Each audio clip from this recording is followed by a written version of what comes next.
Okay, we're going to go over the assignment together. This one is talking about sex-linked traits. It's about fruit flies, and we're looking at dominant to recessive, where red is dominant over white. So in sex-linked traits, you have XX, which is a female, and XY, which is a male. And sex-linked traits are only exist on the X. So it would only affect the X on the male, and then it could affect both X's on the female. We'll see that as we go along. Hopefully it makes sense by the time we're done. Okay, so in this case, we're saying that red is dominant and white is recessive. So up here at the top, the first question is asking what are the sexes and eye colors of the flies that are in this problem here. Right here. These right here. So we're going to answer those now. Let me erase that highlight there. Okay. So if you want to, you can pause the video and work on it by yourself and then start the video to see the answers. The first one, this is telling us that it is XX, which is a female. So female.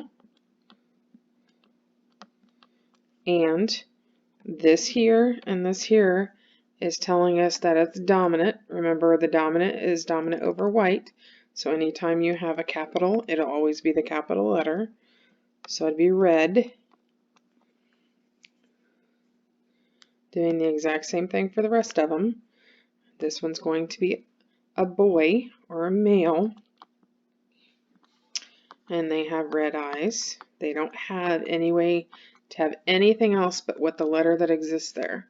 So if we move down to the one below it, it's got the lowercase, so it's going to be a male with white eyes. They don't have two different alleles to change the outcome. Whatever the X says, that's what they have. Here is a female with white eyes.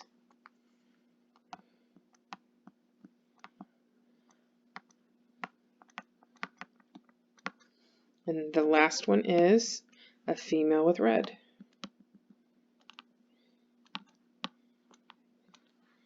Okay, moving to problem number 2. It's asking you to do the same thing but just in reverse. So here they gave you the genotype. You're now writing the phenotype. And in the second problem, they're giving you the genotype and they're giving you the phenotype and you're writing the genotype. So we're going to write the letters instead of the words like we did in number 1. So if you want to, you could go ahead and list what they are, female, male. That way you don't get confused about putting the letters in. So a male is XY, a female is XX, a female is XX, a male is XY. Now you're going to go back. Remember, Y's don't have anything on them, so I'm not going to do anything with this one. But it's a white-eyed, which is recessive. White-eyed, so I'm going to put the recessive on both R or X's. Red-eyed, and it says heterozygous, so it'd be one of each. Red-eyed, it only goes on the X, not the Y. So they're red-eyed. Oops. That isn't very clear, is it? Clear as mud. Red-eyed. Okay, that's the answer for that. Remember, pause if you need to work on it by yourself.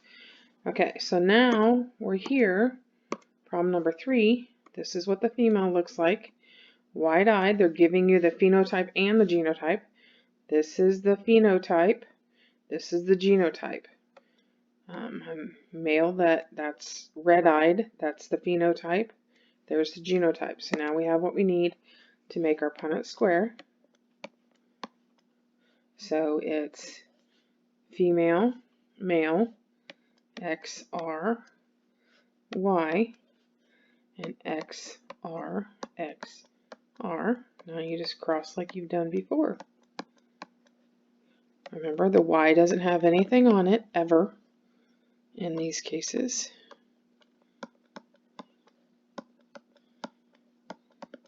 Now we look over here and answer these questions.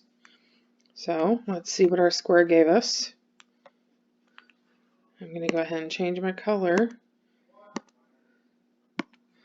so we can kind of pinpoint the ones that we're talking about. This one right here is telling me it's a girl. This is telling me it's a girl, and they're both the same thing. So this is a girl or a female. Same thing. I'm going to write female since that's what we've kind of been writing. Oops.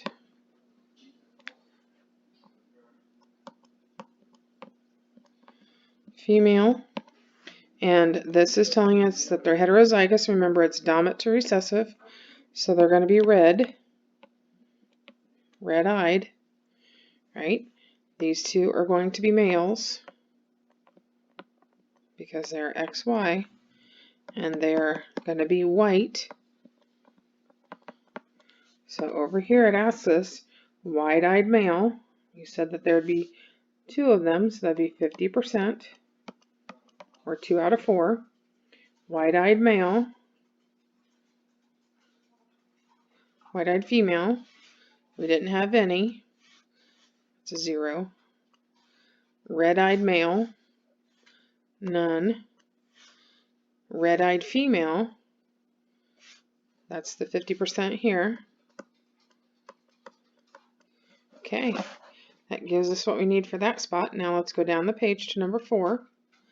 Number 4 is telling us, I'm going to go back to a different color. And in that it says cross between a purebred red female. Let me use the highlighter again. Purebred red-eyed female and a wide-eyed male. So it's telling me to draw right here what the phenotypes are. And I'm going to do a male with a female. I know that I have purebred red, which means the female is purebred, means it's the same. It's homozygous with a white-eyed male. White eye is the lowercase. Now I can do my Punnett square, which is X, R, Y, X, R, X, R, and then crossing my Punnett square.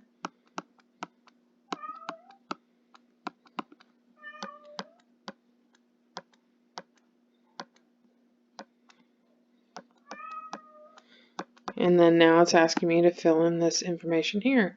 What do I have? So let me go back to my red marker. Yeah.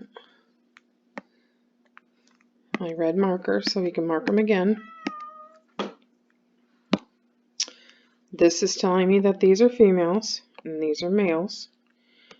Both of these are the same, so they're telling me that they're female and they're heterozygous, so dominant's going to win. So they're red-eyed. These are males, and they're going to be the same thing as well. They're going to be red-eyed. So wide-eyed male, we don't have any. Wide-eyed female, we don't have any. We have 50%, 50%, or 2 out of 4, and 50%, 2 out of 4. Oh my goodness. Red-eyed and red-eyed female and male. Okay, let's keep going. This one, show a cross between red-eyed female, heterozygous, and red-eyed male. They're not giving us anything to go with, so we just have to go with the words. The words are telling us all we need to know anyway. So I'm going to say the female, or the male is red-eyed, X, Y. Remember, nothing goes on the Y. Red-eyed would be the lowercase r.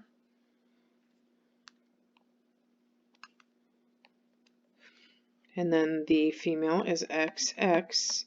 And heterozygous means that it's going to be capital R, lowercase r. Now I do my Punnett square, which is the male first, the female,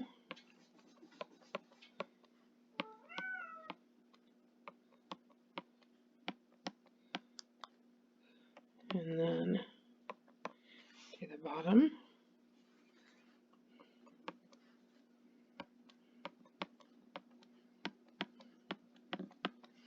Okay, so going back to a different color to circle them. This is telling us that we have a female that is red,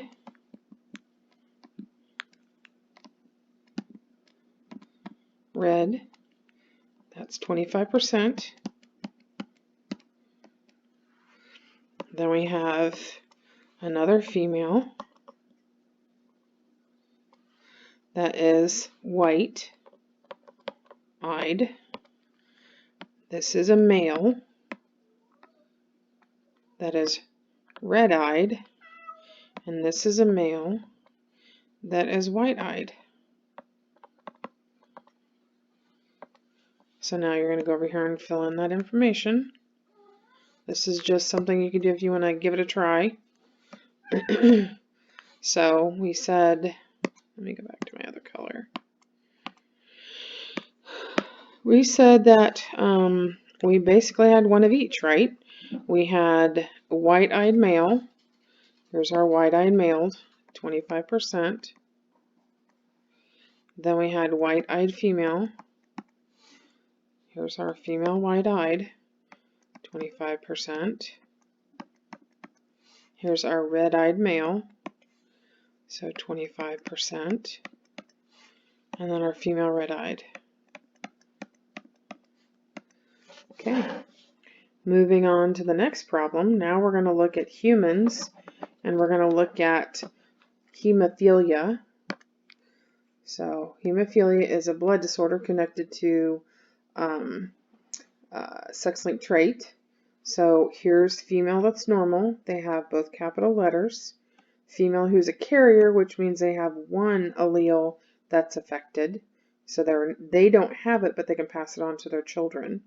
And then female hemophiliacs. So in order for a female to be a hemophiliac, she has to have both of her X's affected.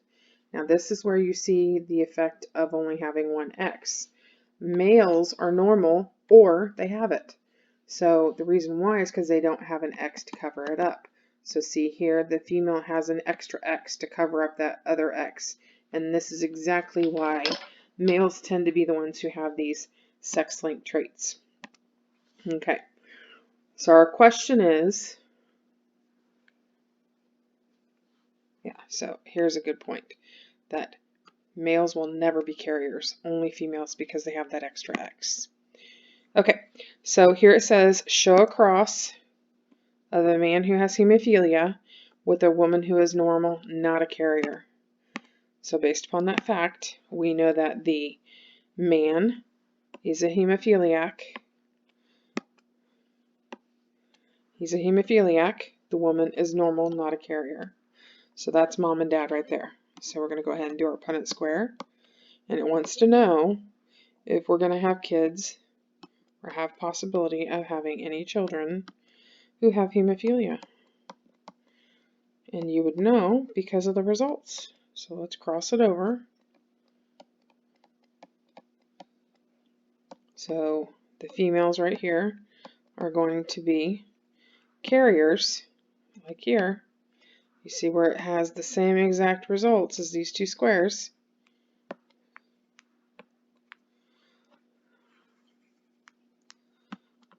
Oh dear.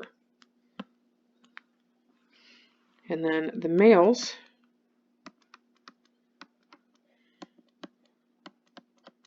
are going to look just like this here, which means they're going to be normal.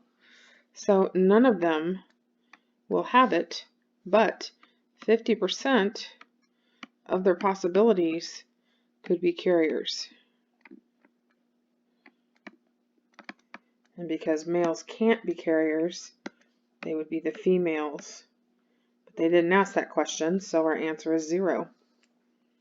Okay, let's go ahead to the next question, which is still using our table up here. We may not be able to see that table when we get further down the way. Okay. Yep. See, we're running out of the table, so you're going to have to remember those. I'll try to stay right here so we can see it for this one. And maybe for the next one so we can write it on the side or something. Okay, so the next one here, number 7, is saying a woman carrier and a normal man. So here's our carrier, here's our normal man. So you're going to cross those two. Here's my Punnett square again. Here is my carrier.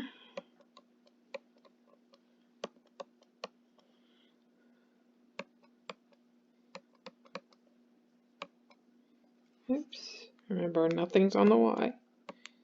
The Y is just by itself. It doesn't carry on the Y. That's why the males either have it or they don't.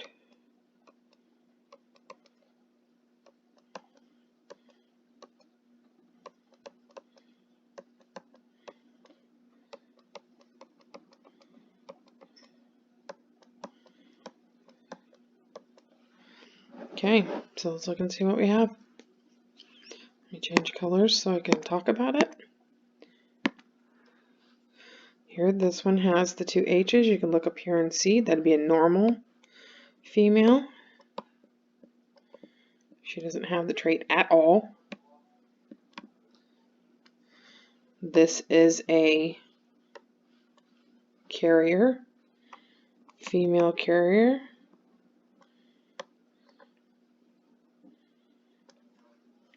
This is a normal male. And this is a male. This is a male. Hemophilia. So how many children will have the disease? 25% probability that they will. What is the sex of that child? It's our male right here. Right? Okay. Here's our next one. A woman, we're looking at a woman who has hemophilia marries a normal man. Let's move back up so we can see it. So let me erase these two as well. So we have a woman who has hemophilia. Oops, thought I had the highlighter. Woman who has hemophilia with a normal man. So you're crossing those two on this one. So you'll move down and make your Punnett square.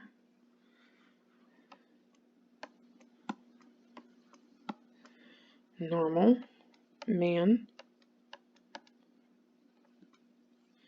Obviously, I'm getting ready to write a Y backwards. Let's try it the right way. Now we know a female. And it says she has hemophilia.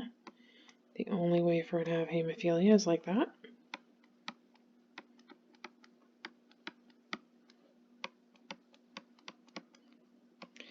So the females are going to be the carriers. That's what we see right now. Let's see what the males are. And unfortunately for this family, it's a 50-50 split. Not a good deal. These families are going to have 50% chance of the males having the disorder, being hemophiliacs, and 50% chance of the females being carriers. Which means they'll pass on that genetic code to their children. Either give it to them and they show up, or the females will give it to their male children. There's a possibility, right? Female, 50% hemo carriers. These are carriers. Which means you just carry the trait to pass it on. How many children will have it? 50% chance. What sex? What is the sex of the children with the disease? The males. Because the females have the capital H to cover up the other one. Alright, let's do our last two problems, which is about calico kittens. Did you know that all calico kittens are female? Males can either be black or orange. So, Let me show you it. And if it's X, B, Y, that means they're orange, right? If a female is orange, orange, and if a female is black.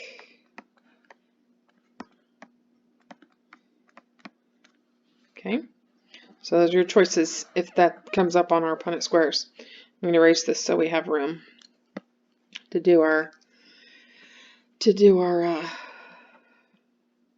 well, I guess I won't be because I can't seem to erase it.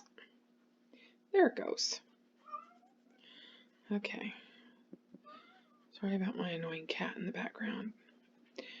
Okay. All right, let's read the problem. The problem says how many offspring will be if we mix these two. So, here's our, oops, did not mean to do that. Oh my goodness.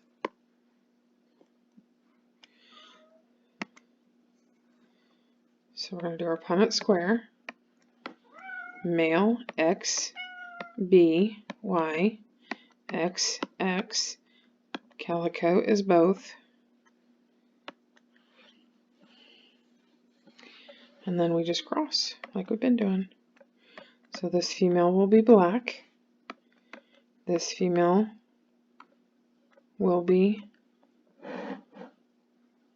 what did I do here? That wasn't supposed to be a little R, was it? This one will be calico. This one's black. This is calico. This male will be black. And this male will be orange. Right? Okay, so let's see what it asks here. How many will be offspring will be? It says how many will be female calico. Female calico right here. Let me change my marker so you can see where I'm talking about. This one's going to be the female calico, so 25% chance. Male and black. This is a male and black, 25%. Male and calico, not a chance, because they only have one B, and in order to be calico, they have to have both, which the male can never do. So they will never, ever be calico. Female black. We got the female black here, 25%. And male orange, right here, 25%. Right? Okay. Last problem. Show a cross between a female black cat, and a male orange cat. Okay. I'll use black so it's easier to see another color. Alright, our Punnett square. Our male is orange, so remember they only have one X. R is orange, XY for a male, XX for a girl.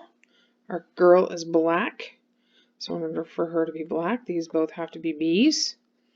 So then we know that this first female is going to be a calico.